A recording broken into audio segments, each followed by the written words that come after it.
Бүткүл дүйнөлүк саламаттыкты сактоо уюмунун маалыматы боюнча ар бир секунд сайын дүйнөдө бир адам кургагучук оорусун жуктуруп алат. Ал эми ар бир 20 секундта жер жүзүндө кургагучуктан бир адам көз жумат. Жылына бул дарттан 600гө жакын киши каза табат. Жыл сайын кургагучук оорусу айыга тургандыгын элге жеткирүү жана алдын алуу боюнча түшүндүрүү иштери жүргүзүлүп келет.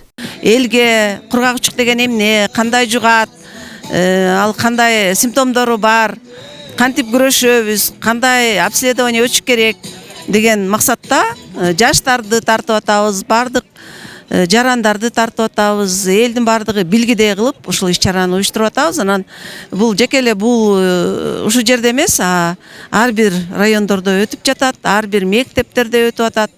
Кургагучукка каршы күрөшүү күнүнө карата облус аймагында 1 айлык жарыяланып, окуу жайларда, мектептерде бир катар түшүндүрүү иштери жүргүзүлгөн. Бүгүнкү акция дагы Каракол шаардык мэриясынын колдоосу менен уюштурулган.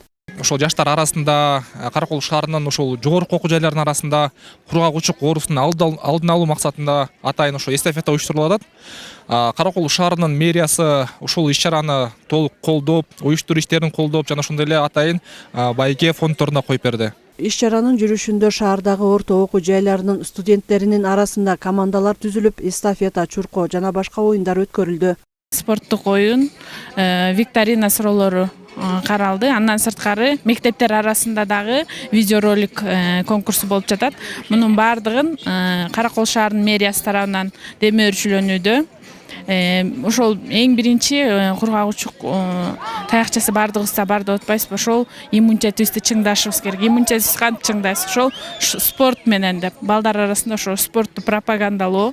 Кургагучук оорусунун алдын алуу боюнча элге түшүндүрүү иштери бул 1 айлыктын алкагы менен гана чектелип калбастан, ар дайым медицина кызматкерлери тарабынан тийиштүү иштер жүргүзүлө бермекчи дешет уюштуруучулар. Мирмусу Бакунова, Нурдин Урманбетов, Мадина Абакирова, Каракол шаарынан.